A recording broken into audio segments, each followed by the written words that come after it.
Welcome, everybody, to another episode of Need Some Introduction. On this podcast, we go week to week talking about what we're watching, usually a TV show. I'm joined once again by Darren. Hello, hello. And we'll be discussing Mobland and perhaps continuing to discuss Mobland going forward. Let's see how this conversation goes. I had actually assumed they were going to have two episodes on the premiere. We actually only get one episode. The episode is called Stick or Twist, and we'll find out what that means when we break down the episode. Before we get to all of that, many talking points I have here, many things I want to run by you. Very curious to get your feedback on. First of all, R.I.P. Val Kilmer died today. I'm curious to know what your relationship is with Kilmer. Just a few things I wanted to bring up. First of all, I remember how touching it was to see him in Maverick. I choked up literally in the theater in that reconciliation scene, especially considering there was some bad blood between the stars, actually offset at some point. But I have some recommendations. You know, he made some giant blockbusters. He played Jim Morrison very well in a not great movie, In the Doors. There's certain iconic roles he had. I want to talk about three comedies. First of all, Top Secret, hilarious. If you haven't seen it. From the Zucker brothers, their follow-up to Airplane. Airplane, a massive success. Nobody saw Top Secret. It's absolutely hilarious. A spy spoof, very funny. Real Genius, also from very early in his career. Something I grew up watching over and over again on HBO. And lastly, a more recent title, Kiss Kiss Bang Bang. Have you ever seen Kiss Kiss Bang Bang? Yes, that's Shane Black, is it? Yes. And Robert Downey Jr.? Yep. Yeah, Yep. okay, Yep. yep. That was Robert Downey Jr.'s comeback. And of course, Shane Black also became a script doctor on the Iron Man movies, even directed the Iron Man 3, and really resuscitated Robert Downey Jr.'s career when he was in a really low point. But what a great film. So entertaining. Val Kilmer is one of just utterly hilarious in that film. So definitely check it out. And a couple documentaries. One, Val, which just came out about a year or two ago, about his battle with cancer, and kind of does a retrospective on his career and how he kind of rejected that potential to be one of these giant stars. And you see he's a prickly character, and you really see it explained there. The film features his family, his children, and it's a really interesting watch. I think it's on Amazon Prime. Definitely worth watching. And one more documentary, not the movie, The Island of Dr. Moreau, which is an absolute train wreck, but the documentary Lost Soul, which is about the making of The Island of Dr. Moreau. And this is one of the most incredible behind the scenes documentaries. If you haven't seen it before, there are things that happen in there that you're like, there is no way that actually happened in real life. And I'll just tease one thing here. I don't want to spoil, this is not a spoiler, but it's context for this giant crazy thing that happens. They basically shot the movie twice, and the original cast of the movie are on the island still, like a year later, while they're still producing this movie, and they have gone native and are like living in the wild. It goes from there. It's absolutely insane, and basically watching people lose their minds making this disastrous movie. And Val Kilmer is not making things better, by the way. Just another side of him. One more thing to recommend there. What's your relationship with Val Kilmer? First of all, that sounds incredible. I'm a massive fan of behind-the-scenes documentaries where the films go off the rails, like the Heart of Darkness documentary about Apocalypse Now. And I've never heard of that Dr. Moreau documentary, so I'll have to seek. It's great. It's incredible. It's on Pluto and Tubi here in the U.S. It's pretty easy to watch, and it's fantastic. It's one of the best of those movies. I heard the news not so long ago, so the first thing that came to mind was Iceman from that original Top Gun movie. He was just iconic, so good, perhaps better than the Tom Cruise character. Right. He was just so dislikable, but also just the guy that you just like, yeah, he's gonna be there in any situation. And I also have a very fond relationship with the Doors movie. You say it's a bad movie. I love that movie. I think it's so good. It probably came out when I just was discovering the Doors and their music and the icon of Jim Morrison. And I think he did an excellent job in it. It was incredible. And Oliver Stone directed that movie. And it's very different. It's like a musical, or it's like a trip. It's very biopic. Yeah. We watched that movie back to back, on and on, every weekend, all the time. We used to watch that film. I don't know what I was going through at that stage, but that was pretty funny. I started watching Val as well, a couple of years ago when it came out, and it was pretty heavy stuff. It is. So I think maybe now's a good time to revisit that movie and also Top Secret, which I haven't seen since I was a kid, and not Batman. Never again. Yeah, not the Batman. He's not my Batman. No, for sure. No. But yeah, such a shame, isn't it? We've got a friend who has a similar type of cancer who's recovering from that. He never came back from that. It's just shocking. Yeah, I mean, even just seeing him in Maverick, and he was so frail. Even then, very, very sad. Yeah, but great cinema icon for our age, I think. Incredible guy. And an interesting character. I mean, he really had the potential to be the next A-list young actor, and really rejected that in a way. And that makes him kind of more modern, if anything, in many ways. But a really interesting character. And Heat. What about Heat? oh, of course. Oh man, Heat. Yes, of course. He's so good in Heat. Yeah, absolutely. Incredible in Heat. I was listening to an interview with Michael Mann. He said when they're training police officers, sometimes they show the scene from Heat where Val Kilmer is shooting and holding down his position on the street because he does it so perfectly, and it's just, yeah, that warms my heart. Yeah, exactly. And Tombstone. I mean, Wyatt Earp in Tombstone. Yeah. What an incredible performance. So, I mean, he had the type of career where a lot of the stuff he made that was supposed to be popular, like The Saint, it didn't really work. Didn't work as a new Batman. Those type of things didn't really work. He was really interesting, and like I said, even when he got really comfortable when he ended up just playing second fiddle, like he's great as the sidekick and steals every scene he's in Kiss Kiss Bang Bang, and has no pressure of being the star anymore. And I think that's where he was probably more comfortable. That's one I have to rewatch, actually. One more thing I forgot to bring up in our April preview episode, which I had on my list and totally forgot to mention it, but I want to mention it here for not to promote the show, which is called Pulse, which is coming on Netflix, which is another hospital drama. And apparently its emergency room is bracing for a hurricane that's hitting Miami. But I've heard it's more soapy. It's more like Grey's Anatomy, even though they're kind of on the clock with this imminent disaster approaching. The cast is led by Willa Fitzgerald, who was in another movie that I didn't like that much last year called Strange Darling. But she is absolutely, once again, absolutely incredible. Lights out in that movie, although I didn't love the movie that much. I really wanted to bring this up, not really to promote Pulse, which I don't even know if it's good or not. Netflix doesn't have screeners, so critics haven't had a chance to review it yet. I wanted to talk about The Pitt. Have you been watching The Pitt at all? Yeah, so I've tried to. Okay. I've tried to watch the first episode a few times, and I keep falling asleep. So I don't know whether I'm putting it on at the wrong times. It does seem very well done, but it hasn't grabbed me yet. I mean, I would recommend, if you could push through, watch it earlier in the day, perhaps. But I've been engaged with it. I was never really one of the people who fell in love with ER. I watched it very casually, occasionally. Probably have only seen like 10 or 15 episodes of ER, even though I was in that age range where I remember vividly where it was the conversation piece. Everybody's talking about ER. It was the biggest show on TV. And I really never got into those type of hospital procedurals. But for some reason, I just love The Pitt. And it's a 12-hour shift. Kind of minor spoiler here. They are now approaching hour 14 of this 12-hour shift because something has happened towards the end of the 12-hour shift, which I won't spoil. This show, week to week, subtly in the midst of all these emergencies, you're discovering things about the characters. Their personal lives are kind of intervening in what's happening, but the focus is always on these cases. And then something really big happened in the show. And it is just the last couple of episodes.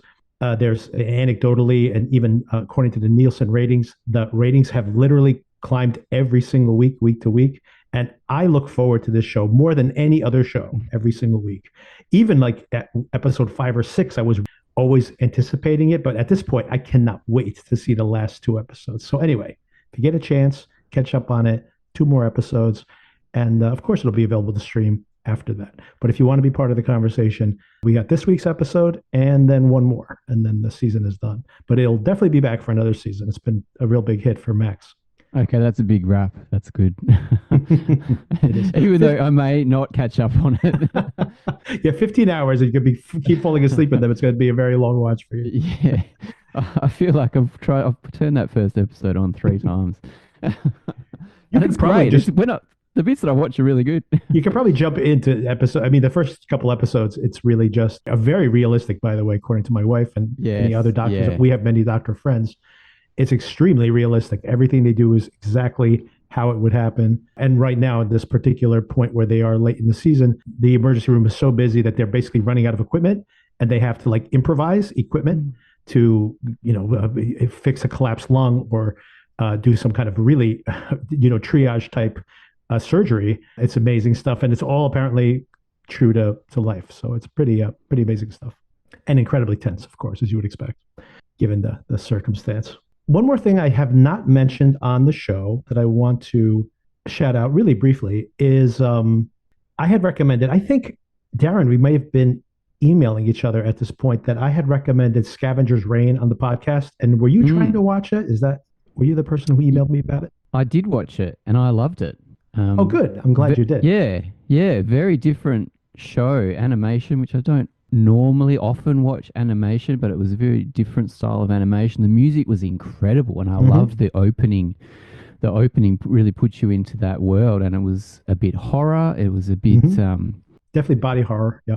body horror. Yeah, that's right. Yeah, I really, really enjoyed that show. That show unfortunately did not get a second season. Oh, Anybody who's curious about it, highly recommend it. I mean, I was blown away at this film, at this series, I should say. So I like science fiction for playing with these very large philosophical ideas. Scavenger Reign was one of the best examples of it I've ever seen. If you can get over the hurdle of the animation, check it out. It's on Netflix now. So give it a shot. But that show, unfortunately, did not get a second season. Netflix brought it and was trying to see if it got some traction. Unfortunately, even on Netflix, oh, it apparently did not get enough traction for us to get a second season, which I very much wanted to see. But the reason I bring this all up is because the creators of that show have a show that just wrapped up this week that's been running on Max. It's also running on Adult Swim, which is called Common Side Effects. It's in a very different animation style, by the way. It is, believe it or not, the same creators of Scavenger Reign and some of the creators of Beavis and Butthead, and featuring the voice of Mike Judge, by the way, as one of the characters. But it is like Beavis and Butthead animation and the psychedelic stylings of Scavenger Reign mixed together. And it's about somebody, this kind of hippy dippy character who's apparently very close to this comedian who voices him, that discovers this mushroom that basically can cure anything. And I mean, as the show progresses, I mean, can literally cure almost anything. So it has become like nearly supernatural. It's a conspiracy thriller. Once this discovery is made, the government wants to shut him down. The pharmaceutical companies are after him. It's a conspiracy thriller, but there also has comedic elements to it, but it's very darkly comedic. So it's not like slapstick in any way. And what's really fascinating over the course of the series is that the people who take this mushroom eventually start to be able to have these like common visions and dreams. They're like communicating. So it's as if this drug might have an agenda of its own. Anyway, it ended on a really fascinating cliffhanger, just wrapped up this week. And they have renewed this one for a second season. hmm. We get some of the things I liked about Scavenger's Reign and some of the ideas that they're exploring in this show. And we are going to get a second season of this one. So this one, I feel confident recommending it. It just wrapped up. It's very good. Apparently popular enough to get a second season. And it's called Common Side Effects. And it's on the Cartoon Network. It's on Adult Swim. And it's on Max. So it's pretty easy to watch. Even if you have just cable here in the US, you get the Adult Swim app. And of course, anybody who has Max. And I assume anybody who gets Max overseas through, what's the service you use, Darren? Actually, Max has just launched Oh, okay. this week. So we get Binge, and I think I've just put in my cancellation for Binge because all the Because you get shows, Max instead.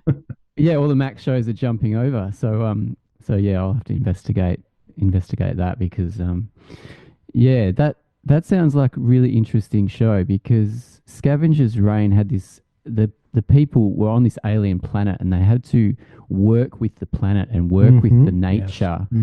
Mm-hmm. So it seems like it's a similar kind of idea with ingesting the mushroom and becoming one with nature rather than like rejecting it. The people that rejected it or were harsh to nature, they ended pretty badly. But the people that that kind of went with it ended up quite being quite successful, I think, in the end of that show. I think it was pretty bleak, though, from memory. I mean, considering the body count, it's bleak, Mm. but the survivors seem to be in a good place at the end of that show.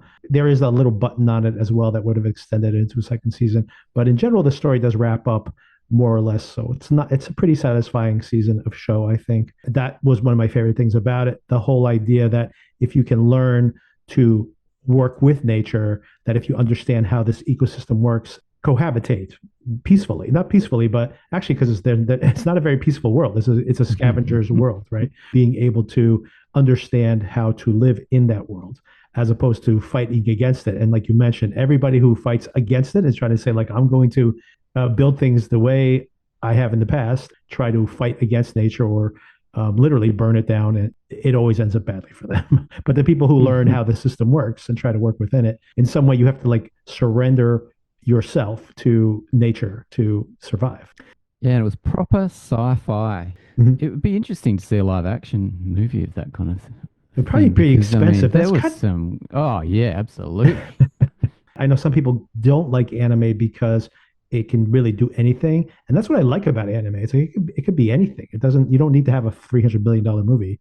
You can really do anything, and that series really takes that to advantage of that to the fullest, I think. Yeah, I could see Ridley Scott doing something similar. He had a TV show that I thought was quite similar. I can't remember Raised by the Wolves. name. That's it. Yeah, I watched the pilot of that and I was blown away, but I couldn't Yeah. continue with that for some reason. I was turned off. But yeah, the pilot of that show reminded me of Scavenger's Reign.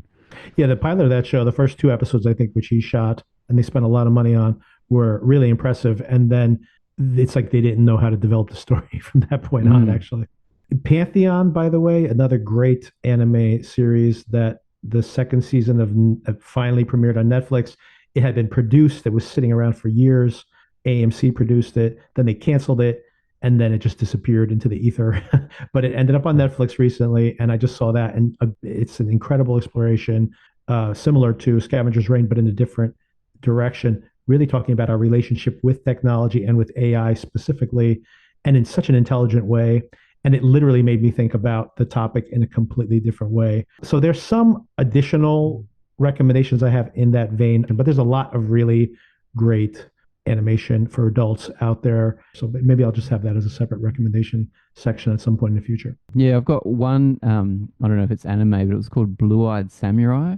Oh yeah, I haven't seen that. I've heard very good. Yeah. I really, really enjoyed it. It's Maya Erskine is the voice, and she's from Mr. and Mrs. Smith, opposite Donald Glover. She's the voice in it. It reminded me of Shogun. I just finished Shogun recently. It was very similar, that type of Edo period in Japan, and samurais roam the earth, and pretty cool. Yeah, very good animation show that I've watched recently.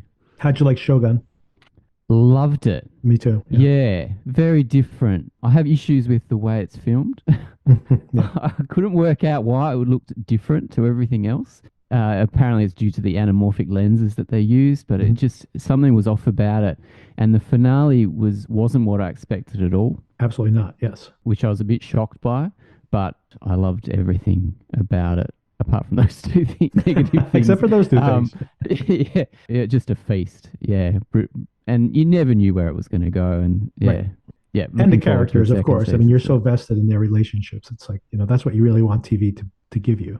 And just the formalities of the Japanese culture and how polite they are, and there's ways to do things, and if you do anything different, it's just not on. You just can't do it. I mean, every time I make tea in the morning, I'm thinking of the tea making scene where he makes the green tea for her, and she says, even though she's not into him, she says that was a wonderful performance. So it was just so beautiful.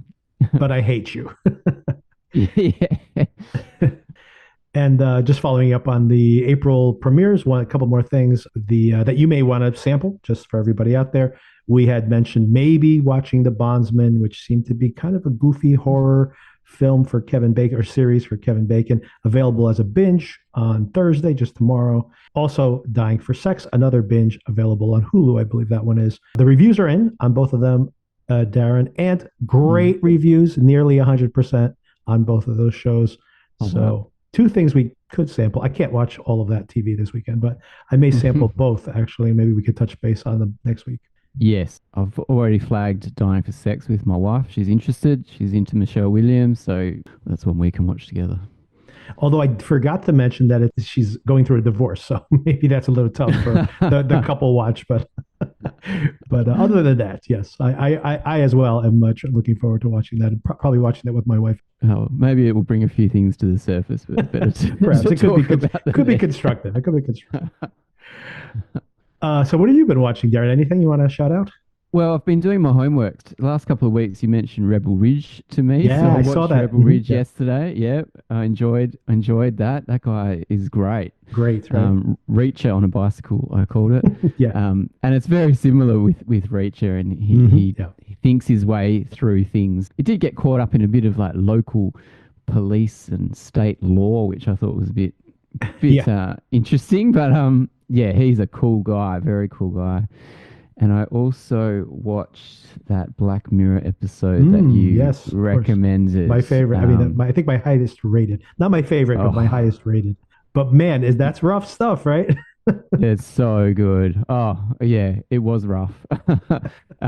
Loved it. And I liked seeing those actors. I hadn't seen it before. I thought I had, but I liked seeing John Hamm. And that other guy, he's got a face that you've seen in a few different things. I think maybe Life of Pi he was in.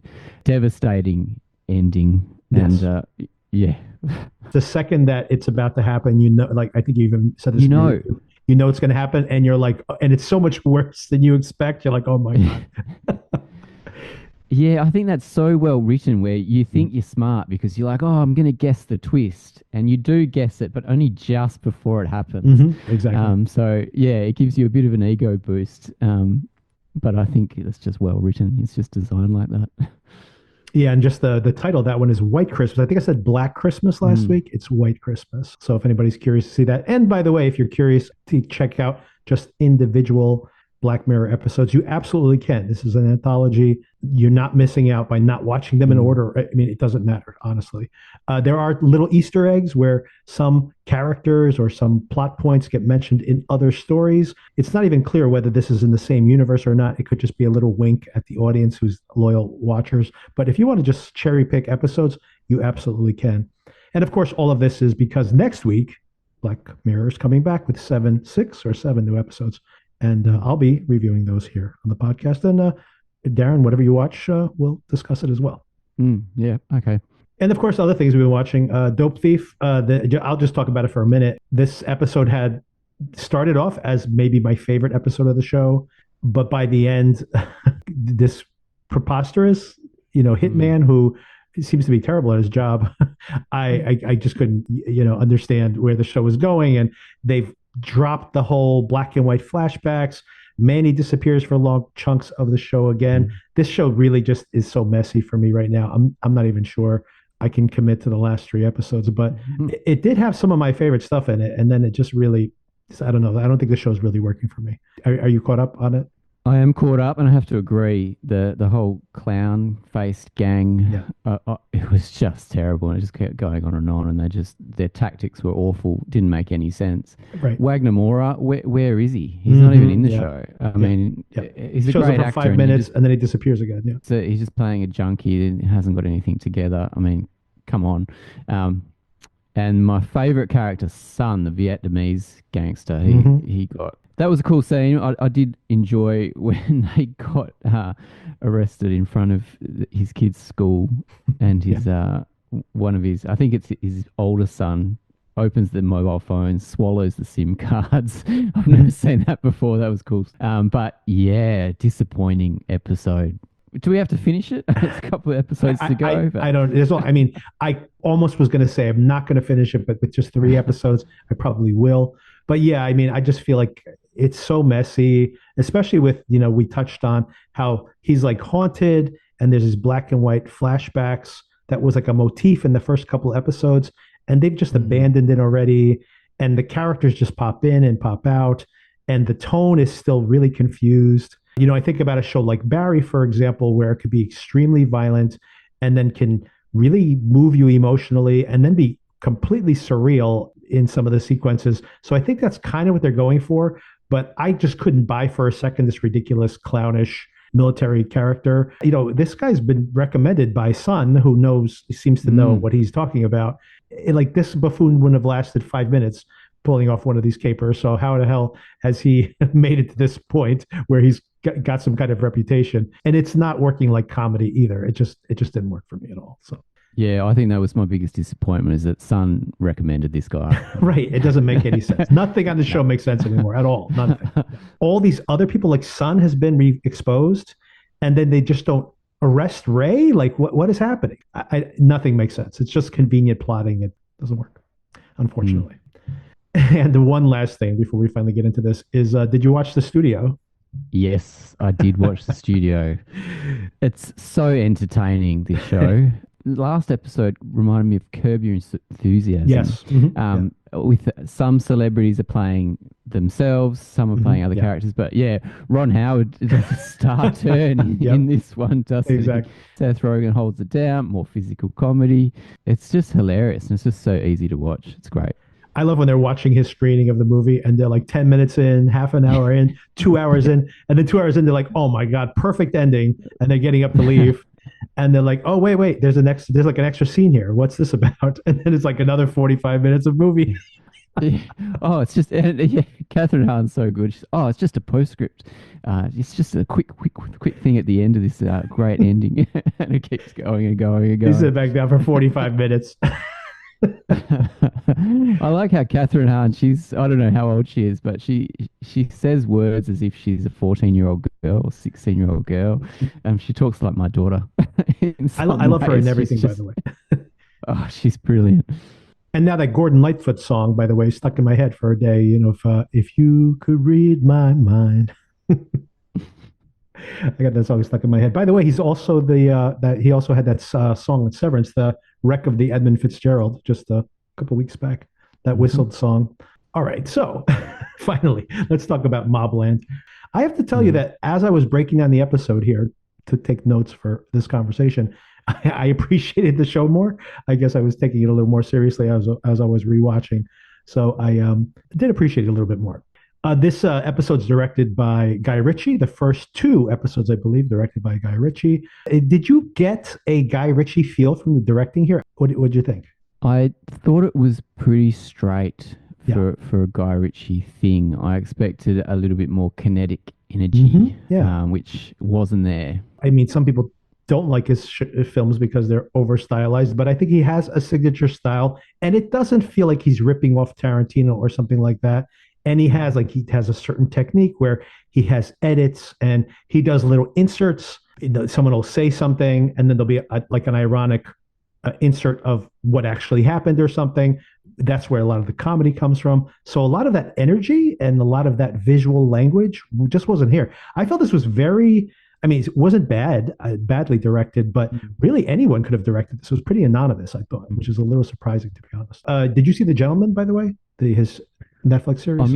I'm yet to see the movie or the series. I have not watched the movie, but I have watched the series. They're not related, so one doesn't spoil the other if you want to check it out. He directed multiple episodes of that show. Even the ones he didn't direct very much had that energy, that style we're talking about. So maybe he wanted to differentiate it from The Gentleman, which is coming back for a second season. And this is obviously nowhere near as comedic as The Gentleman series is, which is primarily a comedy. In general, I think maybe he just didn't want to repeat himself, but I felt this was pretty anonymous directing. Oh, this is something I didn't even realize until I did my research here, but this was originally a spinoff of Ray Donovan.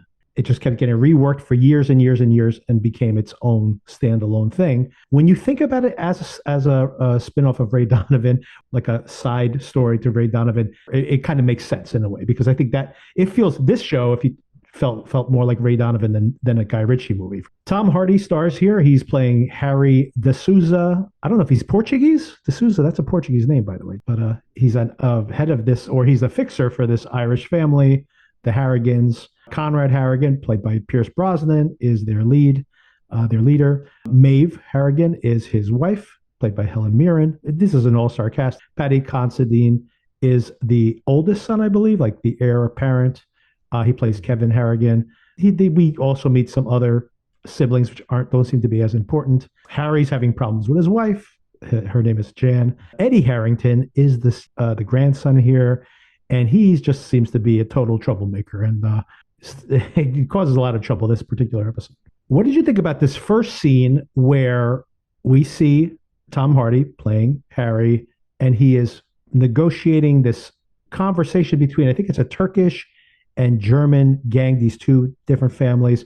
They're fighting. They apparently are the distribution network for the Harrigans in the underworld for heroin and guns. It seems to be what they primarily sell. But there's some kind of bad blood between them, and they refuse to apologize. So then we see this interesting shot where Harry takes this information, walks from this back room of this really posh restaurant where Conrad's actually having a nice meal. And then they say, well, I don't think piece is gonna last based on this negotiation. So he says, well, you know what you need to do. And he goes back and they kill them all. Conrad even goes in there and finishes off the boss himself. So he's not afraid to get his hands, or his shoes in this particular case, dirty. So it tells you something about the way this organization runs. They're pretty cutthroat. They're pretty rash in their decision making. Conrad doesn't mind getting violent. As a matter of fact, he likes making a big statement. I personally would not kill both families. I would kill this is me being my criminal mode. I'd kill one family and then turn to the other one and be like, okay, now you guys have the business. And if you screw up, you'll end up like them. But I don't want to go hire a bunch of new people. This is my distribution network. It seems like a bad business plan here. I have to agree with you there. Yeah. Okay, Tom Hardy. I'm down with Tom Hardy. Same. I like him in this show. I like him as the fixer.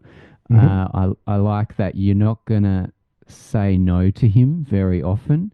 He's got this head that looks like it's been beaten a lot, and as a result, you look like he could beat you whenever he wants. Maybe it's this MMA background that he's got at the moment, but his ears are starting to turn. With all this grappling, and his head just looks like a bit of a potato.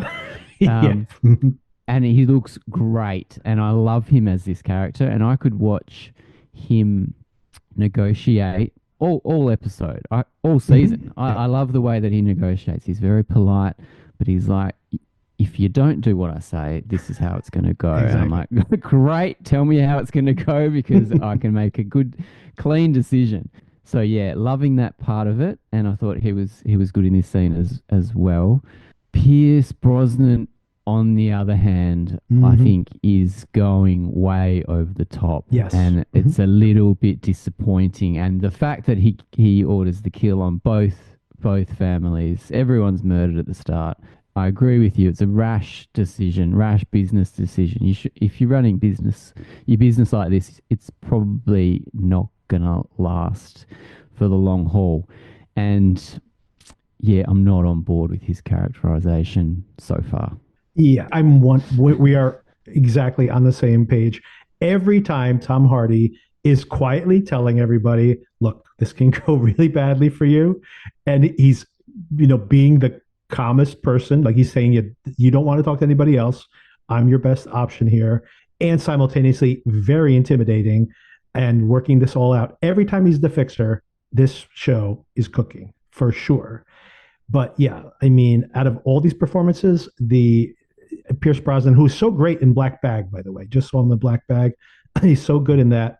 And man, I don't know what he's doing here. It's just so affected and weird. And I mean, he's going for something and no one's telling him not to do it, basically. And yeah, it didn't really work for me.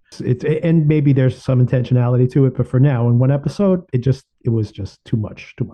And then, of course, we get the highlight of this whole episode where we get to hear Starburster by Fontaines DC.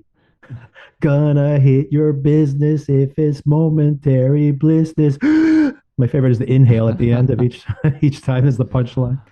These guys just played here in the last few weeks, and they were very popular, and I didn't know who they were. So it was good to hear this theme song and go, this is a banger. I'm enjoying the theme song, and then look them up, and obviously they're a huge band. They're huge in Ireland, and they are in England in general. I didn't know them until this song came out just a few months ago, like probably the end of 2024, and it was like on constant loop for me, like for months. I was listening to it. Yeah. Okay, so then we see Eddie's out for the night. This is a whole weird interaction where he really wants to get Tommy Stevenson one on one. We discover over the course of the episode that the Stevensons basically control most of London's drug business.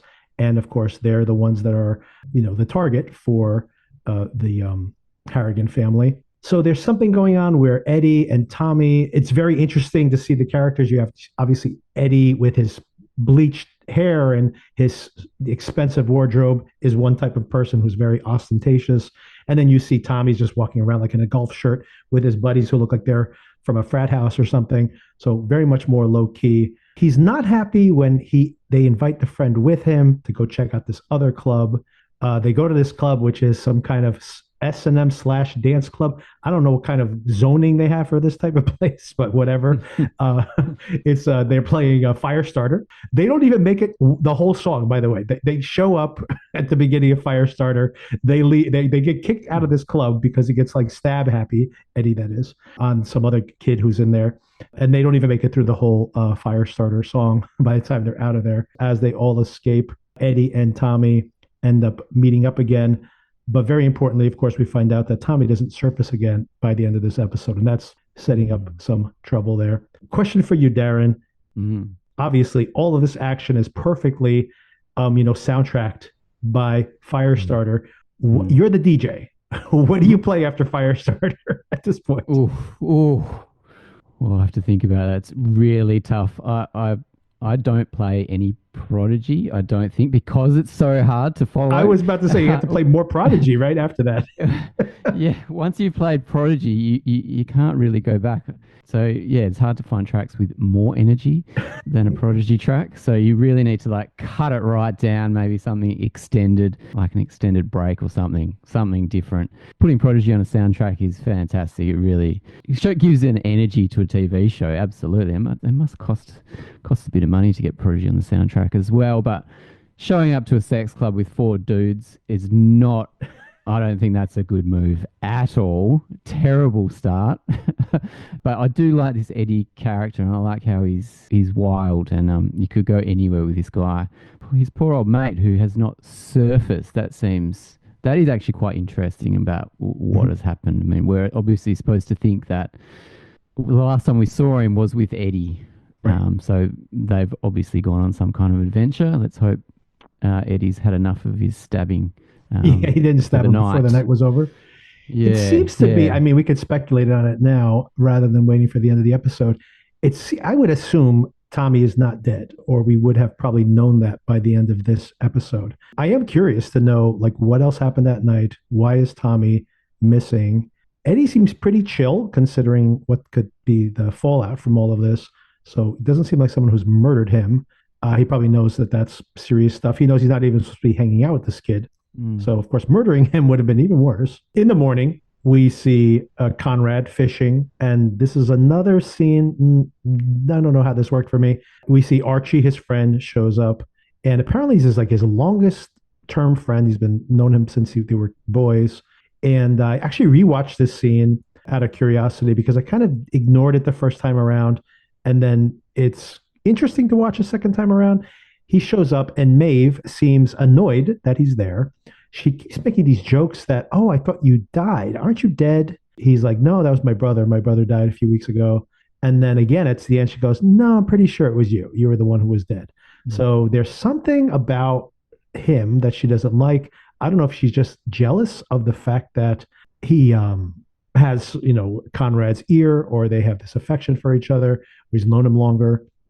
And then there's this even weirder conversation when he gets out, meets up with Conrad, and he's talking to Conrad about Uncle Tommy, who actually taught them how to fish. And Conrad implies that he was a nonce, a term I didn't even know, and then we just saw it on Adolescence last week and mentioning it here again. Is that term in Australia as well? The word is, but I didn't know that was the meaning of it. So I learned that in Adolescence as well. I've heard it like as a slur occasionally, like from watching British TV shows. Didn't actually. I looked it up out of curiosity, and here it is again. So he accuses him that his uncle had been a pedophile. You don't know if this was all joking or this is just a deadpan way they talk to each other because he doesn't really seem traumatized by this. he actually implies that Archie's jealous because his uncle didn't make a move on him also. So this whole interaction is, I guess it's supposed to imply like this is how well they know each other, but it is a little odd. Of course, the performance, Conrad's performance, again, not really my cup of tea. But then there's something interesting in their conversation where he's talking about using this particular type of lure to catch the fish, which makes it easier. And Conrad's against this because he seems to want to play like fair, which is kind of weird for someone who, based on some of the things that happened over the course of this episode and some of his plans, I don't know if he's really playing fair. What do you think the point of these multiple conversations are here? It's interesting that you had to watch it again. I mean, I didn't want to watch it again because I didn't get it, to be honest. I didn't understand the dynamic between Helen Mirren. First of all, great to see Helen Mirren on screen again, but just I don't want to call it overacting, but I think she's picking a tone which is matching Pierce Brosnan's tone, which is not the tone that I want to see. It's not working. And so I didn't think that, oh, I thought it was your brother, your brother was dead. I thought you were dead. That didn't work for me at all. Yeah. Couldn't quite understand where this character fit. Was getting on board when they were fishing, but it just didn't grab me enough to even get the subtleties. I mean, when you mentioned, you fish with this lure. I wasn't into it to get that. Yeah, I can't comment on it. Sorry. I honestly picked up on that only on the rewatch because I had the same issue when I watched it the first time. I was just butting against all the tone of it. And in my head, I was just like, I'll just start paying attention again in the next scene, when we get back to, Tom Hardy's character. And being jealous that he didn't get felt up by the uncle. I mean, it's horrible. It's also funny. But yeah, the rest of it didn't stand up. And I thought that the killing of these two gangs was a terrible idea, but it seems to be maybe once again something about Conrad's character that he makes the rash decision, not the rational, the rash decision, and assumes it's going to work out because he does hear from Archie that now there's this other gang, they named them, but these are all just names at this point, that is interested in picking up the business and that they're willing to offer like an extra 20%. So Conrad's like, see, I told you it was all going to work out. But, once again, this guy, as a businessman, I would have killed all my distribution network, which I've established over, who knows, a decade, at least some amount of time, and just hope that it all works out in the end. But then, of course, we get to the good part of this episode. They call up Harry. He's the fixer. And, of course, Eddie showed up. He stabbed somebody. There's the whole situation with Tommy, which gets revealed even later on. Harry is busy the whole morning fixing up all these other people's messes. It, once again, just terrific. That whole scene at the bar where he's like, let me see your tapes. And the guy stands up in the background. He's like, no, you don't want to do that. You want to sit back down again. But all of this is just so intimidating. And he has a lot of authority, even as he's outmanned and everything else. But you just know he's not messing around. And he's letting them know that he's their best option. And of course, he intimidates them. He gets the tape erased. He goes to the hospital, gets to the kid right before he's being interrogated by the cops. Oh, and one last thing he does, of course, is he asks Eddie to give him all the clothes he wore the night before, and he goes and disposes it in one of the people who are about to be buried that night, puts it into the coffin. He wants a sturdy coffin. If you're going to disposing of this stuff, a non-sturdy coffin would be even better, I think. But the compostable coffin. Right, exactly. And of course, this is about the time we find out Tommy didn't arrive. He wants to talk to Eddie about it. Eddie's just being a shit and doesn't want to actually answer any questions. And for some reason, he gets away with this. Like, I mean, I don't know how someone's not slapping him around, being like, this is not messing around. We might be starting a gang war here. And Conrad and his dad are just kind of like, don't bother him too much. It's a very strange interaction. So maybe we'll understand what the relationship there is with Eddie, but it seems like they should be a little tougher on him. Harry meets up with Ritchie, who is the head of this other gang that controls most of the drugs in London and is their main competition. They meet at this boxing gym where this is kind of like the hotel in John Wick where you can't kill each other there, I guess. they have to leave $50,000 to prevent any kind of violence from occurring. It doesn't seem like $50,000 is enough to really potentially do something really bad there if they really wanted to kill one of this head of this gang, for example, which they almost do right outside of this safe zone, which also seems like it would be very bad manners. I mean, if I ask for parlay and then when you show up, I shoot you in the head, it seems like you're probably ruining the whole spirit of this brokered piece between the two.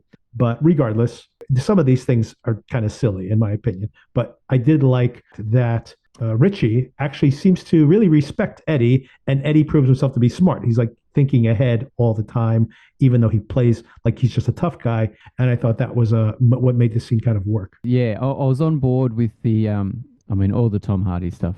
Fantastic. I really want him to put Eddie in his place. I was waiting for a scene between those two guys. It hasn't happened yet. The rival boss is really cool. He's playing his character perfectly. I mean, he didn't need to go over the top. He's menacing, he's sinister, he's exactly what you want. He's reasonable, but also you can see he could fly off the handle at any moment. So I had hopes for this episode. I thought it was close to flying, but just not quite there.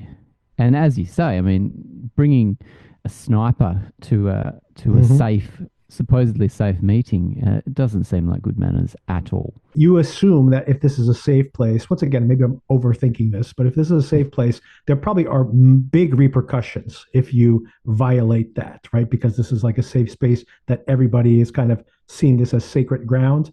So I understand the one part where they're like, look, if we're going to have a gang war and we decapitate the head right now, then, it may prevent things from getting worse later, because if Eddie did kill Tommy, and why can't they figure that out, honestly, then, they may take more action now, and they could be rash.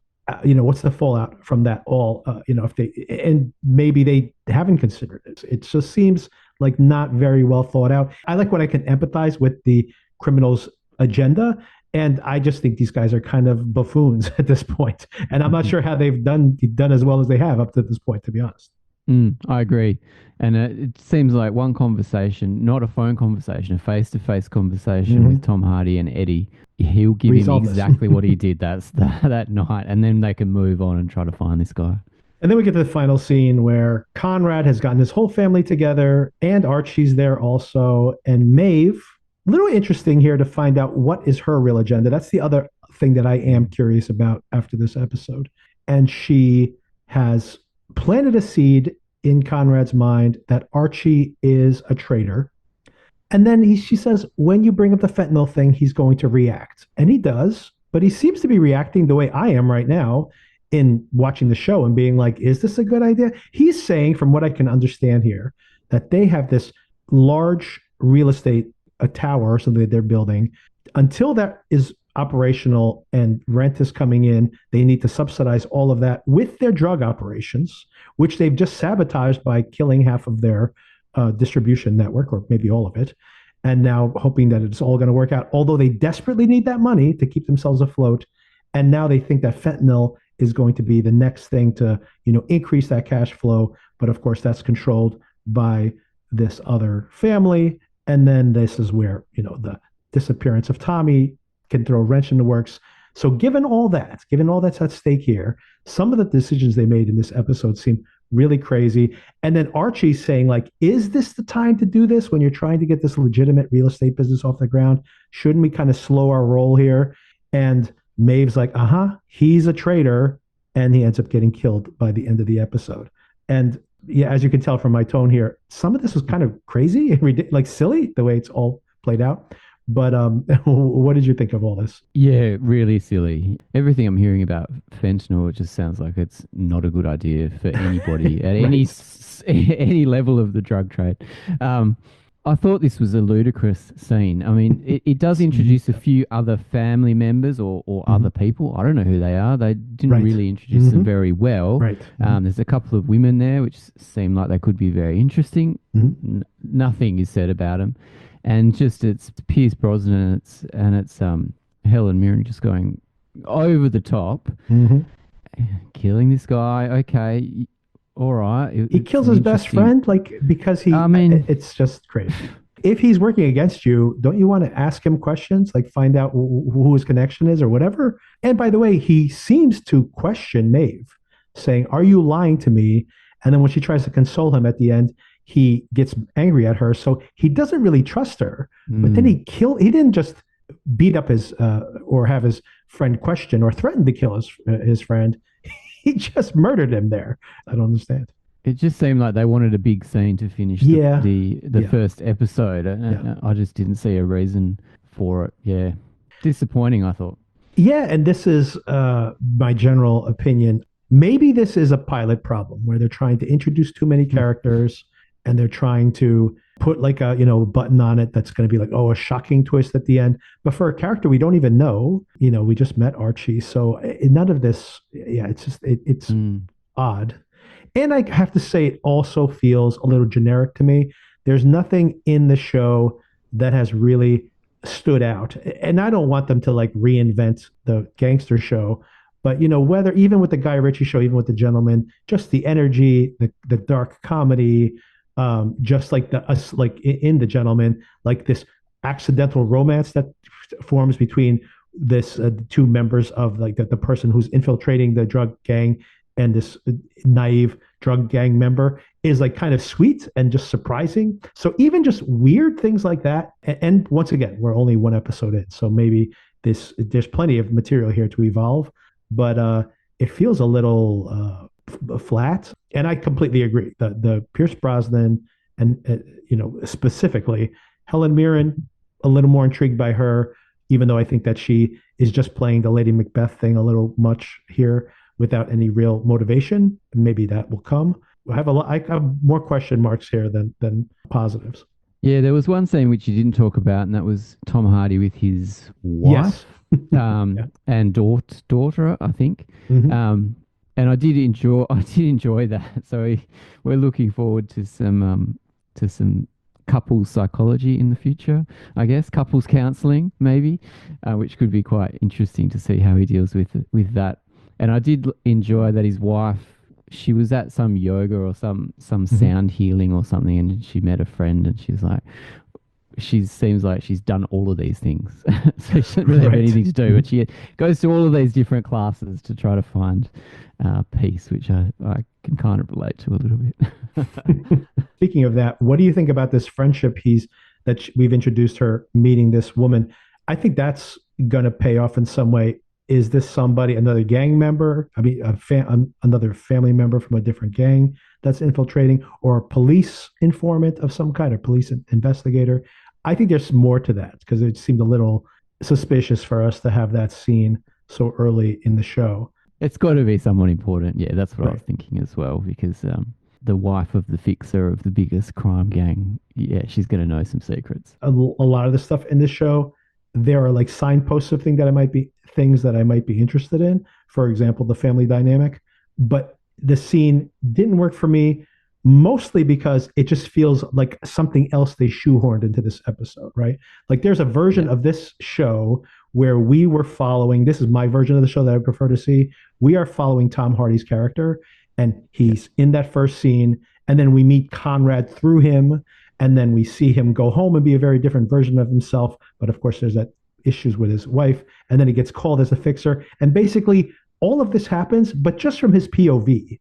And having all of these other scenes, like the Conrad scene with the Archie and stuff, seemed to be just to give those people more to do, or to introduce their characters a little more fully, rather than letting them be developed over the course of the show. And it seems odd because, like, for example, all those interactions with Archie, for Archie to die at the end of the episode, I'm like, well, I don't understand what some of the decisions that were made in writing this. It did make me want to watch the second episode, though, just to see where they're going to go with it. I think I need to see more before and I oftentimes have issues with pilots, so that it could be all of that could be that could be normal. We know that. That could be par for the course for me. I am definitely curious to see another episode.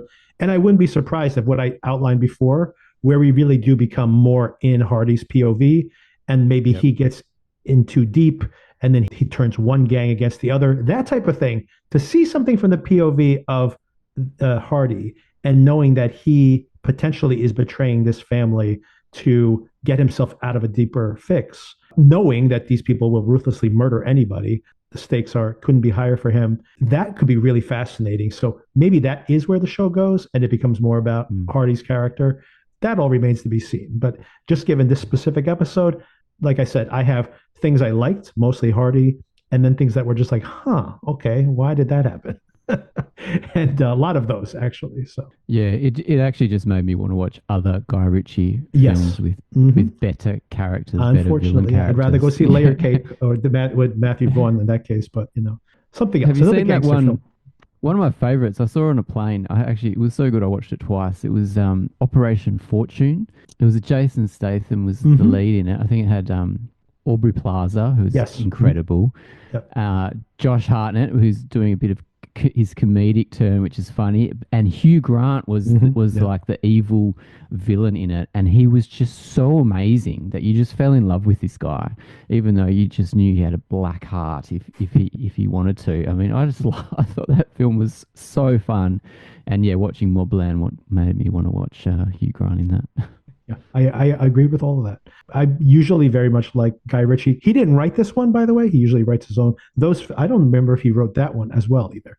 But most of his films, he has been the writer as well as the director. Those obviously have a certain style with the dialogue as well. That's kind of signature for him.